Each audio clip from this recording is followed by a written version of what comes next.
The wind on the high plain spoke a language of its own, a desolate dialect of dust and distance. Elias understood it better than he understood the tongues of men. It was a language of erosion, of things worn down to their essential, unyielding core. He saw himself in the wind-scoured rock and the stubborn, twisted juniper, solitary, weathered, and fiercely resistant to being moved. His ranch was a small fistful of order clenched against the vast, indifferent palm of the landscape. A straight fence line, a solid barn, a house with a tight roof. These were the only lines he'd drawn against the chaos, the only borders he cared to defend. He had defended other borders once, in a land of mud and shouting, and had come home with nothing but a silence in his soul that was louder than any cannonade. The silence had driven him here, to this place where the only sounds were the wind and the lowing of his cattle and the rhythmic creak of the pump handle in his own hand. It was a silence he had carefully curated, a fragile piece built over years of deliberate isolation. And then he saw her. She was a snag in the smooth fabric of his horizon, a dark knot against the wire of his southern fence. At first, he thought it was a scarecrow tumbled loose from some distant, forgotten field, or a heap of rags caught on the barbs. But as he rode closer, the shape resolved itself into something human. Or something that had once been human. She was kneeling, her back to him, her posture one of utter surrender. Her hands were bound behind her with a length of rough twine. And over her head, cinched tight at the neck, was a coarse burlap sack. It was stained and worn, smelling of dust and something acridly sour, like old grain and fear. It erased her completely. There was no face, no hair, no expression, there was only the grim, anonymous shape of the sack. Elias reined in his horse, the creak of the leather loud in the sudden, ringing stillness. The wind died down, as if holding its breath. He was a man who had seen the depths of human cruelty, the casual barbarism that lurked just beneath the thin veneer of civilization. But this felt different. This was a particular and personal kind of erasure. This was shame made manifest, a punishment designed not just to harm, but to make a person. He dismounted, his boots sinking into the dry soil. He moved slowly, the way he would approach a spooked colt. He made no sound, but she knew he was there. The slight, rigid tensing of her shoulders told him so. He stopped a few feet away, his shadow falling over her. He saw the raw, chafed skin of her wrists where the twine bit deep. He saw the thinness of her frame beneath a ragged dress. He saw the way she didn't tremble, didn't move at all, as if she had turned to stone. His voice, when it came, was rough from disuse, a tool left too long in the rain. He said. It was all he could think of. The word felt clumsy and inadequate. She did not respond. He took another step, his shadow now completely enveloping her. He reached out, his intention to cut the twine on her wrists. He had a knife in his belt, sharp and ready. It was a simple, practical act. An act of basic decency. Before his fingers could touch the rope, she spoke. Her voice was a dry whisper, a rustle of dead leaves. It was a sound that seemed to struggle past a throat locked in terror. It was just 3 words, spoken into the suffocating darkness of her hood. Leave it alone. The plea was not frantic. It was exhausted, hollowed out, a command born of a despair so profound it had looped back on itself to become a kind of law. Leave it alone. Leave the twine. Leave the sack. Leave her. Elias froze, his hand hovering in the air between them. The wind kicked up again, moaning along the wire fence. The world was vast and empty, and in the center of it was this small, terrible mystery. He looked at her bound hands, at the anonymous horror of the sack, and he heard her plea. He was a man who valued solitude above all else, a man who had built his life around the principle of leaving things alone. But as he stood there, under the immense, unpitying sky, he knew he could not obey. He could not leave this alone. He lowered his hand, not to the knife, but to her shoulder. His touch was light, tentative. He felt a tremor go through her, a deep, seismic shudder. He said nothing more. He simply stood there, his hand on her shoulder, a silent anchor in the swirling dust, and made a choice. He would not leave it alone. He would bring it home. The barn was a cathedral of shadows and silence, smelling of hay and animals and the dry earth. For Elias, it was a place of work and peace. For the woman, it became a sanctuary. He had led her there, his hand gently guiding her elbow, his horse following behind like a silent witness. He did not take her to the house. The house was too full of his own ghosts, of windows and mirrors. The barn was simpler. It was a place of shelter, nothing more. He cut the twine from her wrists with a single, clean slice of his knife. She did not pull away. Her hands, when freed, fell limply to her sides. He saw the raw, purple welts the rope had left behind. He gestured to a clean pile of hay in an empty stall, a space he had lined with a thick wool blanket. "You can rest here," he said. The words echoed in the high rafters. She moved to the spot with a slow, shuffling gait, as if her limbs were not entirely her own. She sank down onto the blanket, folding into herself, a study in collapse. The sack remained. It was the focal point of her existence, the grim planet around which her entire being orbited. It defined her silhouette against the dim light filtering through the cracks in the wooden walls. Elias watched her for a long moment. He felt a deep, instinctual need to pull the thing off, to let in the light, to see a human face. It felt fundamentally wrong, an offense against the natural order of things, for a person to be so hidden. But her plea echoed in his mind. Leave it alone. He understood, in a way he couldn't articulate, that the sack was not just a punishment inflicted upon her. It had also become her shield. In its suffocating darkness, she was hidden. In its anonymity, she was safe from judging eyes. To remove it without her consent would be another violation, a different kind of violence. So he left it. He backed away slowly and went about his evening chores, his movements deliberate and loud. He wanted her to hear him, to know where he was. He forked hay for the cattle, pumped water into the trough, his actions a familiar rhythm against the new, unsettling presence in his barn. The sun began to set, painting the sky in brutal strokes of orange and purple. The light that fell through the cracks turned from gold to blood red and then to grey. He lit a single lantern and hung it on a nail far from her stall, casting a low, gentle glow that kept the deepest shadows at bay but did not intrude upon her space. He went to the house and prepared a simple meal, a thick stew of beef and potatoes, and a cup of fresh milk. He put it on a wooden tray and carried it back to the barn. The air was cool now, and the scent of the warm food was a stark contrast to the barn's earthy smell.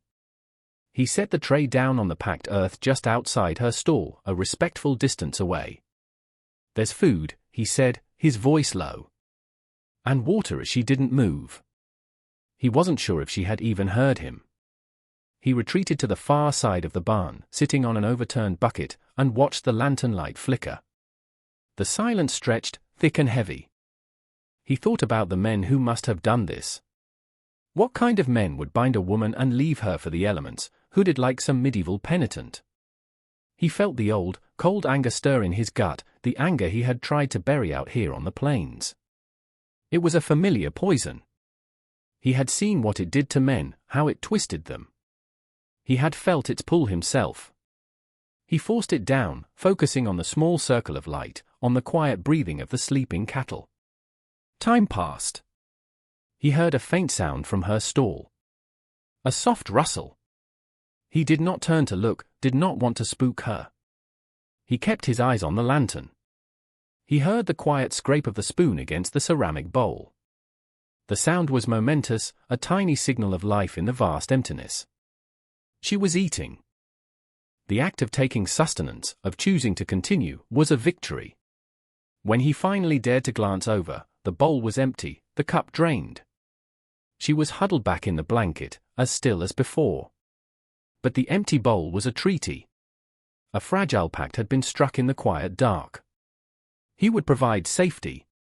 She would, for now, accept it. He banked the lantern for the night, leaving only a sliver of wick burning. He went back to the house, the empty stew bowl in his hand. The house felt colder, emptier than before. He lay on his cot, staring at the ceiling, listening to the wind. It no longer sounded merely desolate. Now, it sounded like it was whispering secrets, secrets he was not yet meant to know. He thought of the woman in his barn, a hooded cipher, a breathing question mark. Her plea, "Leave it alone," was a boundary he had chosen to respect. But by bringing her here, by feeding her, by giving her shelter, he had already crossed a line. He had taken it on. Whatever it was. The next days fell into a strange, silent rhythm. Elias would rise before dawn, his movements quiet and measured. He would milk the cow, collect the eggs, and prepare 2 meals. One for himself, and one he would leave on the tray outside her stall. He never saw her eat, but every time he returned, the bowl and cup were empty. He spoke to her in brief, declarative sentences, offering information without demanding a response. "It's going to be a hot day. I'm heading out to the north pasture. There's fresh water in the bucket." He was giving her a map of his world, letting her place herself within its predictable currents. She never spoke. Her silence was a physical presence in the barn, as real as the scent of hay. She remained in her stall, a dark shape in the corner, the burlap sack a constant, unnerving fixture. He found himself thinking about the sack more and more. What did the world look like from inside? A coarse, brown-tinted twilight, where shapes were indistinct and sounds were muffled. A world without faces, without horizons. A self-contained prison. He began to notice small things. A slight shift in her posture when he approached, a subtle angling of her head that told him she was listening intently. One afternoon, he came into the barn to find a small, intricate shape resting on the empty food tray. It was a bird, carved from a sliver of wood he'd left on a nearby workbench. Its wings were delicate, its form surprisingly lifelike. He picked it up, his calloused fingers tracing the smooth lines. It was a message. A thank you. A proof of the hands and the mind that existed beneath the shroud. He looked toward her stall, and for the first time, he felt he saw not a victim, but a person actively choosing her mode of communication. He pocketed the small bird, the wood warm against his palm. The world outside his ranch, however, was not so quiet. A week after her arrival, he rode into Providence Flats for supplies. The town was little more than a dusty street with a general store, a saloon, and a church, but it served as the nerve center for the scattered ranches in the territory. As he tied his horse to the hitching post, he felt the familiar shift in atmosphere. The low hum of conversation on the store's porch dwindled. Eyes followed him. Mr. Henderson, the storekeeper, a man whose friendliness was as carefully measured as the goods he sold, greeted him with a strained cordiality. "Elias," he said, wiping the counter with a gray rag. "Been a while and needed salt," Elias replied, his voice flat. "And flour?" Henderson gathered the items, his movement slow. "Things been quiet out your way?" The question was a probe, baited and sharp. Elias knew what he was asking. News, or rather gossip, traveled fast on the plains. Someone must have seen him with the woman. A rider on a distant ridge, a neighbor checking a fence line. "Same as always," Elias said, his gaze steady. A few other ranchers were in the store. They stood in a silent group near the pickle barrel, their expressions a mixture of suspicion and morbid curiosity. They weren't hostile, not yet. They were watching. Waiting. They were a community that valued order and transparency, and Elias had just introduced an element of profound mystery into their midst. A lone man living with a strange, hidden woman, it was a story that wrote its own sordid chapters in the minds of others. "Heard a rumor?" Henderson pressed, his voice lower now. "That you took in some company in my business," Elias said. The words were quiet, but they fell like stones into the store's stillness. Henderson's face hardened. The pretense of friendliness evaporated. "Folks are concerned, Elias.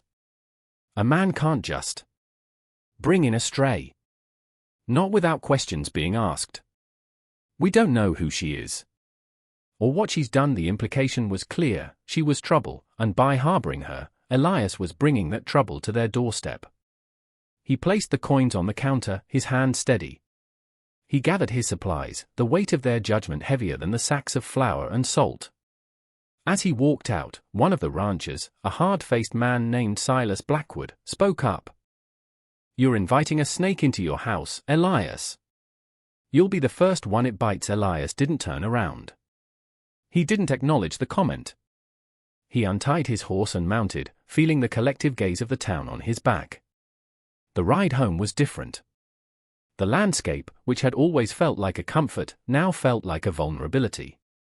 His isolation was no longer a choice, it was a target. They saw him as a fool, a hermit whose compassion had made him weak. They saw her as a threat, a nameless contagion. He urged his horse faster, the wind whipping at his face. He had to get back. Back to the barn. Back to the silent woman and the fragile peace he had built. When he arrived, he found her standing just inside the great barn doors, staring out at the road he had just traveled. It was the first time he had seen her venture from her stall. The sack was angled in the direction of the town, as if she could sense the source of the new tension radiating from him. He dismounted and walked toward her.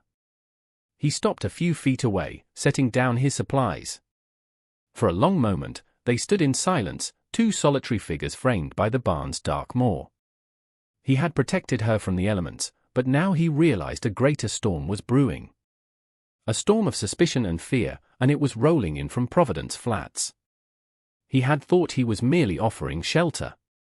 He now understood he had declared a quiet war. The encounter in town changed something in Elias. The vague, protective instinct he felt had solidified into a conscious, unyielding resolve. The judgment of the community had not shamed him, it had fortified him. He was no longer just a caretaker. He was a guardian. He began to spend more time in the barn, mending tack or sharpening tools, his presence a constant, reassuring anchor. He started talking to her more, not just the brief, practical statements of before, but longer monologues. He told her about his cattle, about the stubbornness of the soil, about a hawk he'd seen circling that morning. He didn't expect a reply. He was simply filling the silence with his own quiet world, inviting her in without pressure.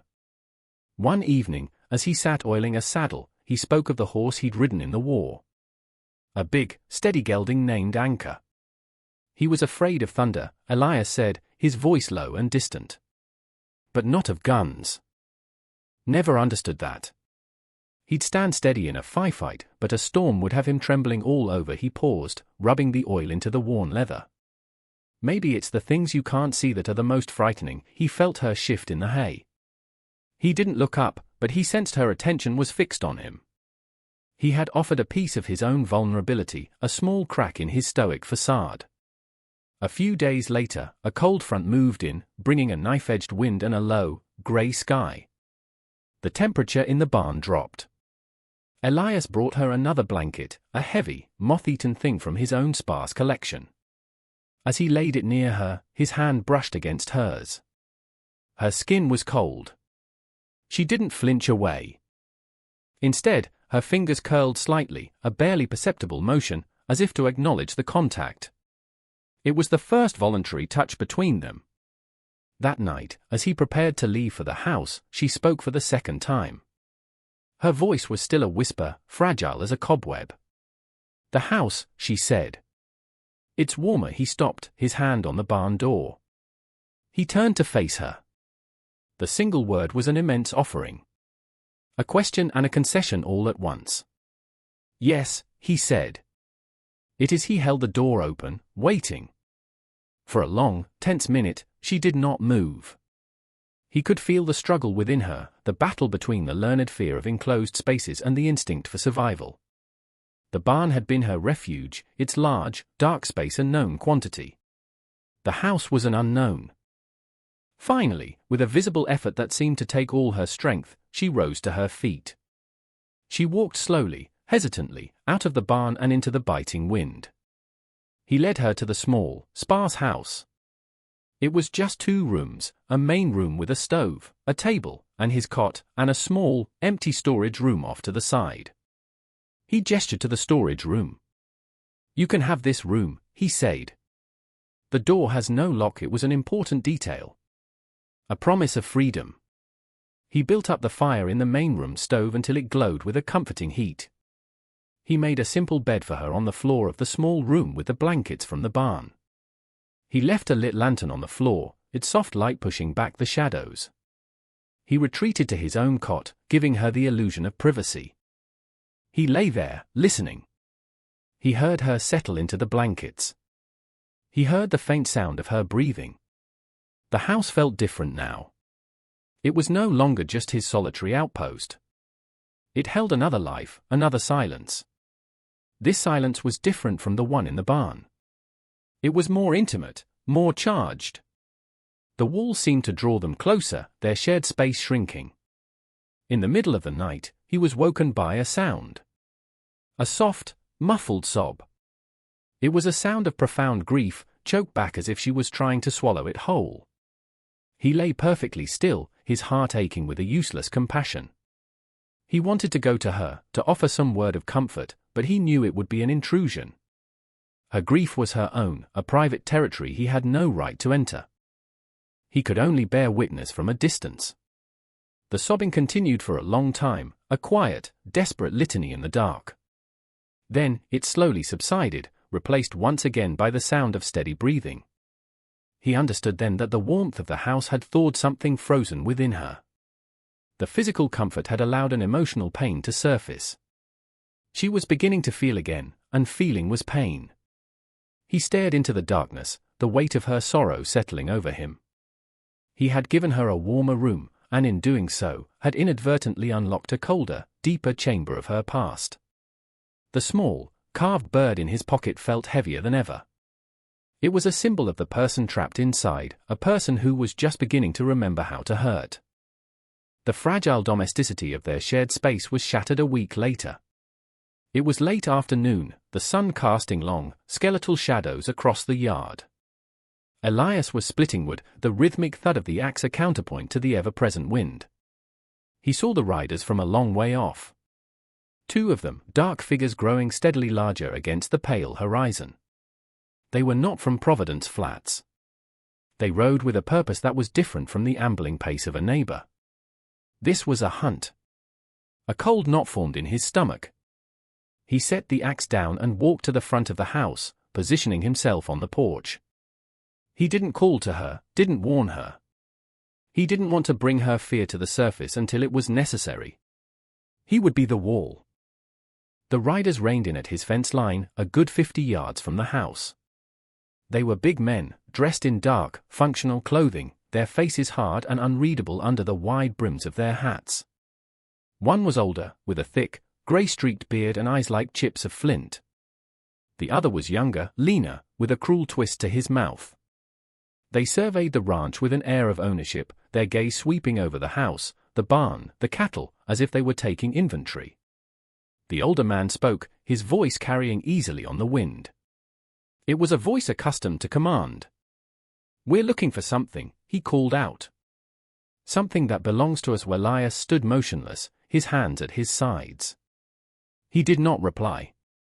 His silence was a challenge, a refusal to engage on their terms. The younger man spat a stream of tobacco juice into the dust. "It's a stray," he sneered. "Worthless, but it's ours. We heard it might have wandered this way." The word was a branding iron, meant to dehumanize, to strip away identity and reduce a person to an object. Elias felt the cold anger rise in him again, but he kept his face impassive. "There are no strays here," Elias said, his voice even and low, yet it carried the same distance as the older man's shout. "Everything here is where it's meant to be." The older man's eyes narrowed. He was not used to being defied. "We have reason to believe you're harboring our property." "A girl? She ran off." "There's no one here by that name," Elias said, deliberately misunderstanding. The older man smirked, a humorless stretching of his lips. "She don't have a name. Not one she's got a right to, anyway. She's got a sack on her head. Can't miss her." The casual cruelty of the description sent a chill through Elias. These were the men. The ones who had bound her, hooded her, and left her to die. Her kin. The word itself felt like a profanity. "I'll say it again," Elias said, his voice dropping, taking on a hard, dangerous edge he hadn't used in years. "There is nothing for you here. This is my land. You'll turn your horses and ride away." The younger man bristled, his hand drifting toward the pistol on his hip. The older man raised a hand, stopping him. He stared at Elias, a long, appraising look. He was measuring him, weighing the cost of a direct confrontation. "You're making a mistake, rancher," the old man said. "That thing in your house. It brings shame. It brings a taint. You're taking on a burden that isn't yours. A filth that will stick to you." Elias thought of the small, carved bird. He thought of the muffled sobs in the night. He thought of the empty stew bowl. Filth? Burden? He saw only a person, brutalized and abandoned. "This is the only warning you'll get," the old man continued. "We'll be back. And when we come back, we'll take what's ours." One way or another he wheeled his horse around, the younger man following suit. They kicked their horses into a gallop, disappearing back the way they came, leaving a trail of dust and menace hanging in the air. Elias remained on the porch until they were just specks on the horizon. His heart was pounding, his body humming with an adrenaline he hadn't felt since the war. He had faced them down. For now. He turned and went back inside. The house was deathly quiet. She was standing in the doorway of her small room, a statue of terror. She had heard everything. The sack was perfectly still, but he could feel the panic radiating from her. He walked to the stove and put a fresh log on the fire, the simple, domestic act a stark contrast to the violence that had just threatened their world. "They're gone," he said softly. He looked at her, at the hooded figure that held so much pain. "They won't get in." After a long, stretched-out silence, she spoke. It was the first full sentence he had ever heard from her. Her voice was a raw, trembling whisper. "My name is Ilara." She gave him her name. In the face of the men who had tried to erase it, she offered it to him. It was an act of defiance. An act of trust. A gift. Elias felt the weight of it settle in his chest. It was more precious than any deed or title. "Ilara," he repeated, saying the name aloud. He was not just her guardian anymore. He was the keeper of her name. And he would defend it. The visit from the two men, her kin, drew a new, sharper line around their existence. The ranch was no longer a refuge, it was a fortress. The silence between Elias and Ilara shifted again. It was no longer the silence of strangers, but the shared, tense silence of allies facing a common enemy. He took to carrying his rifle with him when he did his chores, its familiar weight a grim comfort. He checked the horizon constantly, his eyes scanning for the dark shapes of riders. Ilara, in turn, became his shadow. She would not stay in the house alone while he was out. She would follow him to the barn, to the well, to the woodpile, always keeping a careful distance, the sack a constant, silent presence. But she was there. A quiet statement that they were in this together. He began to see the world through her hooded gaze. He imagined the way the sunlight must look, filtered through the rough burlap. He noticed how she would tilt her head to catch a sound, her hearing compensating for her lack of sight. He saw the intelligence in her hands as she began to help with small tasks. She would braid scraps of twine into neat coils. She would sort beans for their meals, her fingers moving with a surprising deftness. One afternoon, he was mending a harness, his fingers fumbling with a difficult stitch. Without a word, she knelt beside him. She took the needle and awl from his hands. Her own fingers, long and nimble, moved with a practiced grace, weaving the thick thread through the tough leather. She finished the repair in half the time it would have taken him. When she was done, she handed the tools back to him and retreated to her usual spot. It was a small moment, but it was profound. It was a partnership. He had given her safety, she was beginning to give back in the small ways she could. Her trust in him grew in tiny, almost imperceptible increments. One evening, as they sat in the main room, he on his cot, she on her pallet near the wall, the wind began to howl. A storm was rolling in. The first clap of thunder was distant, a low rumble. He saw her flinch, her whole body going rigid. He remembered his horse, Anchor, and his fear of storms. "It's just the sky making noise," he said quietly. "It can't get in here." As the storm grew closer, the thunder became louder, shaking the small house. With each crash, she would jerk, a small, convulsive movement. He saw her hands clench into tight fists. He felt a powerful urge to comfort her, but knew that physical touch was likely a trigger for more fear. So he used his voice. He began to talk, his tone low and steady, a human sound to push back against the storm's fury. He told her about the ranch, not just the chores, but the history of it. He told her about the man he'd bought it from, an old prospector with wild stories. He told her about the time a cow had given birth to twins, and the trouble he'd had keeping them both fed. He spun a narrative of ordinary life, of small struggles and simple triumphs. He talked for over an hour, his voice a constant, soothing drone against the roar of the wind and the crack of thunder. He didn't know if she was even listening, but he kept talking. When the storm finally began to pass, moving off to the east, he fell silent. The house was quiet again, save for the drip of rain from the eaves. He looked over at her. She had uncurled slightly. Her hands were no longer fists. She was still, but it was a stillness of peace, not of terror. "Thank you," she whispered into the dim light. It was the first time she had expressed gratitude for something other than food or shelter. She was thanking him for his voice, for his presence, for being the wall against the storm, both outside and in. The next day, he found her in the barn, standing before his horse, Rusty.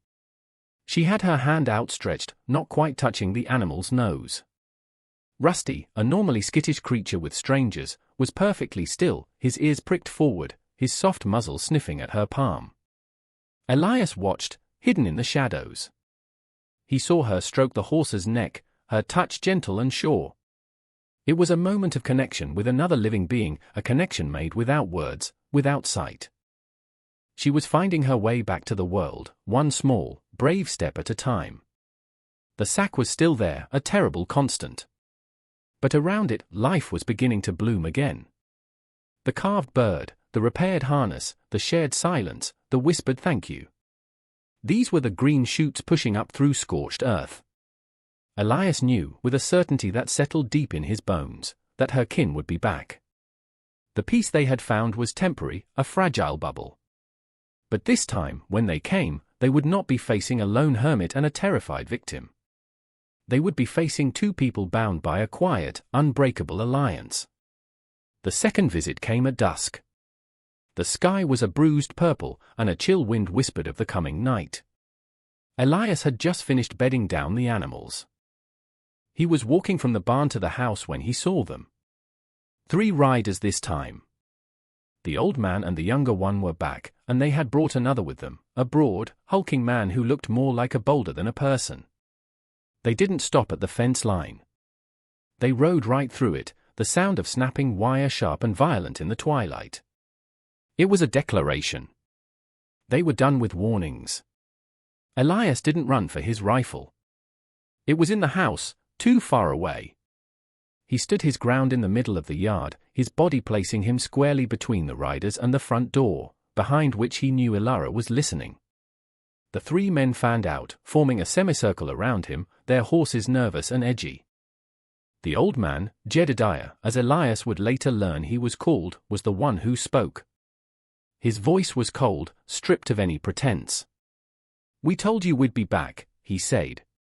"The time for talk is over. This is my property," Elias stated, his voice dangerously calm. "You are trespassing." "Get off my land." The younger one, Caleb, laughed, a harsh, ugly sound. "This ain't about land, old man. This is about family. About blood. That thing in there is ours to deal with." "She is not a thing," Elias said, the words like chips of ice. "And she is not yours." Jedediah's face was a mask of grim resolve. "She is a shame. Our shame. She was born marked, a curse on our name. We kept her hidden, kept her away. But she has a devil in her. She ran. And you took her in. You looked on our shame. And for that, you've made it your own." The pieces clicked into place for Elias. It wasn't something she had done. It was something she was. Born with a mark they deemed a curse. Their cruelty was rooted in superstition and a twisted, possessive pride. They would rather see her dead than have their shame exposed to the world. "Your shame is your own," Elias said. "It has nothing to do with her. Only with you." The third man, the big one, Levi, shifted his weight in the saddle. "Enough talk, Pa. Let's just take it and go." He began to dismount. Elias moved. It wasn't a conscious thought, but a deep, primal instinct. The years of peace fell away, and the soldier he had tried to bury clawed his way to the surface. He didn't rush forward. He took 2 steps back, grabbing the handle of the heavy axe he'd left leaning against the woodpile. He hefted it, the weight familiar and terrible in his hands. It wasn't a weapon for killing men, but it would serve. "Stay back," he warned, his voice a low growl. Levi paused, 1 foot on the ground. He looked from the axe to Elias's face and saw something there that gave him pause. It was not fear. It was a complete and total absence of it. He saw a man who had crossed a line in his own mind and was prepared to do whatever was necessary. Caleb, however, was spurred by the challenge. He drew his pistol, the click of the hammer being cocked unnaturally loud. "Put the axe down, you crazy old fool." Elias ignored him. His eyes were fixed on Jedediah, the source of the poison. "Leave," Elias said. Now Jedediah stared at the axe, at the set of Elias's jaw. He was a bully, used to his will being met with fear and submission. He was not prepared for this kind of resistance, this quiet, immovable certainty. He had misjudged the lonely rancher. He had mistaken stillness for weakness. But pride was a powerful motivator. He couldn't be seen backing down. "Get her," he commanded his sons. As Caleb and Levi moved to advance, the front door of the house creaked open. Ilara stepped out onto the porch. She stood there, hooded and silent, a figure of profound sorrow. But she was not cowering. Her posture was straight. By stepping outside, she was choosing to face them. She was choosing to stand with him. Her presence changed the dynamic completely. It was no longer Elias against 3 men. It was her family come to claim her, and a stranger standing in their way. Seeing her, Caleb's face twisted in rage. "There it is. Get it." He lunged forward, but Elias was faster. He swung the heavy axe not at Caleb, but at the ground in front of him.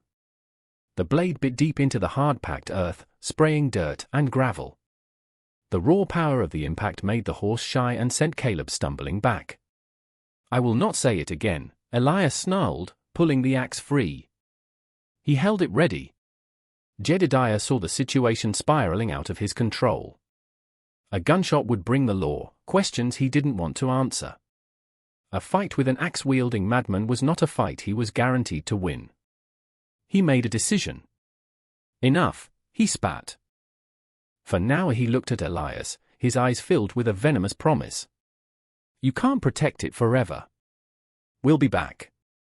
And when we do, we'll burn this place to the ground with both of you in it." They wheeled their horses around and galloped away, leaving the broken fence and the scent of their hatred behind. Elias stood breathing heavily, the axe feeling impossibly heavy in his hands. The adrenaline drained away, leaving him feeling hollow and shaky. He let the axe head drop to the ground. He looked up at the porch. Ilara hadn't moved. She stood there, a silent sentinel who had faced down her tormentors. He walked towards the house, his legs unsteady. He stopped at the bottom of the porch steps and looked up at her. He could not see her face, but he could feel her gaze on him.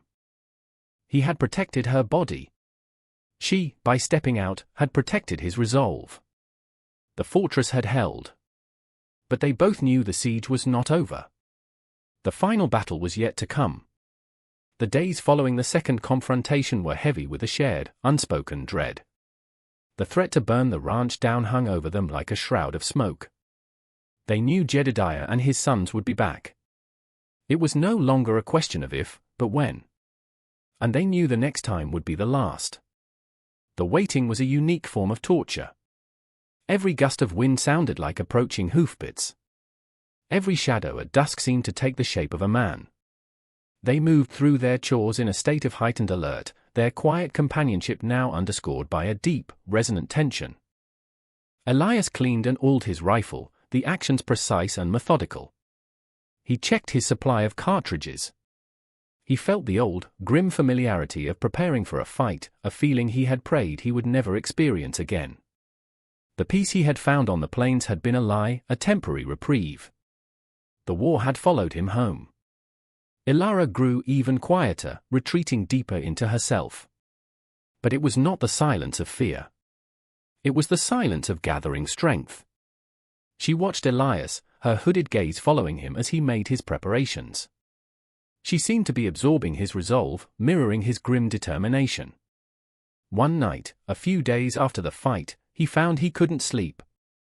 The four walls of the house felt like they were closing in. He got up and walked outside, needing the vastness of the sky to breathe. He stood in the yard, looking up at the cold, indifferent stars. The universe was immense and silent, and his problems felt both impossibly large and infinitesimally small. The door creaked open behind him. Ilara came out and stood beside him, a few feet away. For a long time, they just stood there, two small figures under the enormous bowl of the night. "They will kill you," she whispered. Her voice was flat, a statement of fact. "They won't get the chance," he said, his own voice low. "I have to leave," she said. "If I'm gone, they will leave you alone." He turned to look at her, a dark shape against the starlight. "And where would you go, Ilara?" he asked gently. "Back to being a snag on a fence line for someone else to find? Back to waiting for them?" She didn't answer. Her silence was a confession.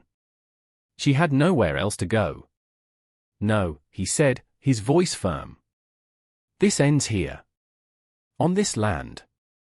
One way or another he saw her shoulders slump, a gesture of defeat and reliance. He felt a wave of protectiveness so fierce it almost took his breath away. "Ilara," he said, his voice softer now. "I need you to tell me. I need to understand what I'm fighting for." He was asking about the mark. About the curse her father had spoken of. He was asking her to show him her wound. He saw her hands clench. He could feel the terror rolling off her. The sack was her last line of defense, the final barrier between her deepest shame and the world. All her life, she had been defined by what was hidden beneath it.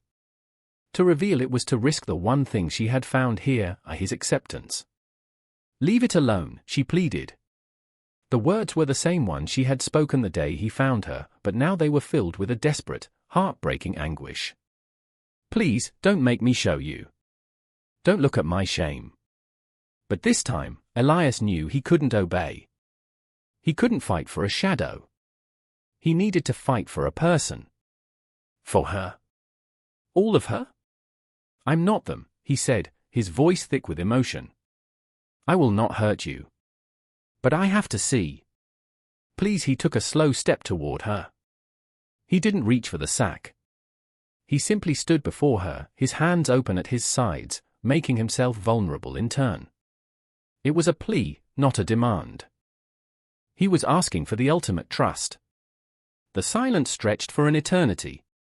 The wind whispered around them. He could hear her ragged breathing from within the hood. He watched as, with a trembling, hesitant hand, she reached up. Her fingers fumbled at the knot of twine beneath her chin. She hesitated, her hand shaking violently. He saw the internal battle, the war between a lifetime of ingrained shame and a fragile new shoot of hope. "It's all right," he whispered. "I'm right here." His words seemed to give her the final ounce of strength. With a sudden, jerky movement, she untied the knot. The twine fell away. Slowly, agonizingly, she lifted her hands and took hold of the bottom of the burlap sack. She paused one last time, a final moment of shielded darkness. Then, she lifted it. She pulled the sack over her head and let it fall to the ground between them. The starlight was faint, but it was enough. In the pale, ethereal glow, Elias saw her face for the first time.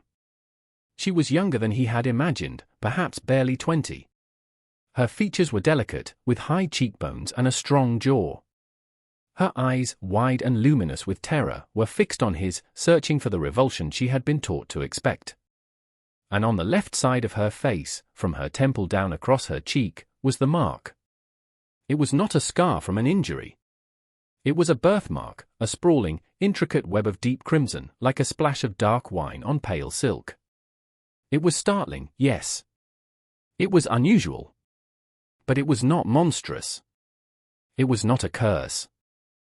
It was simply a part of her, a unique pattern on her skin, no more frightening than a freckle.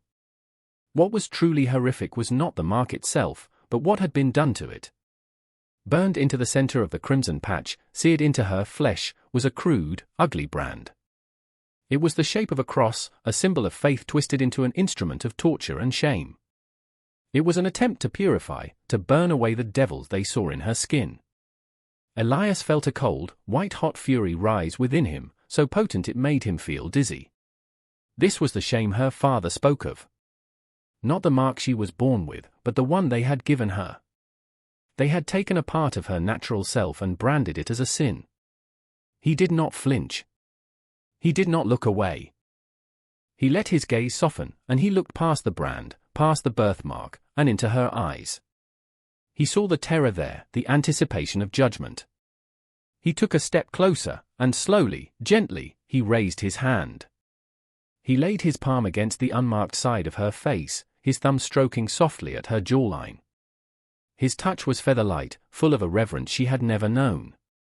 "Elara," he breathed, his voice rough with unshed tears. "You are not a curse. You are beautiful." A single tear escaped her eye and traced a path through the dust on her cheek.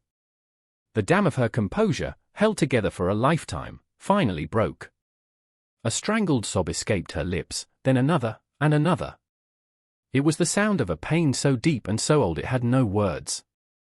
She crumpled, her legs giving way. He caught her, gathering her into his arms, holding her as she wept. He held her tightly, rocking her gently, his hand stroking her hair. He was no longer just her protector. He was her witness. He was bearing witness to her truth, and in his acceptance, he was giving her a new one. The sound of their shared grief was suddenly shattered by a shout. "There they are!" Headlights cut through the darkness. A wagon, moving fast, was careening into the yard, followed by the 3 riders on horseback. Jedediah, Caleb, and Levi. They had come back under the cover of a moonless night, torches in their hands, intent on fulfilling their threat. They skidded to a halt, their faces illuminated by the bouncing lantern light of the wagon, twisted into masks of hate. They saw Elias holding Elara, her face finally revealed. "The harlot shows her devil's mark!" Jedediah roared, his voice thick with self-righteous fury. He lifted a lit torch. "Burn it! Burn the filth away!" Elias gently pushed Elara behind him, shielding her with his body. He stood up to his full height, his face transformed. The quiet, solitary rancher was gone. In his place stood the soldier, the survivor, the man who had seen the worst of the world and had come back. But this time, he was not fighting for a flag or a border. He was fighting for her. "You will not touch her," he said, his voice ringing with an authority that stopped them in their tracks. "You will not touch this land. This is over." Caleb raised his pistol again. "We'll see about that."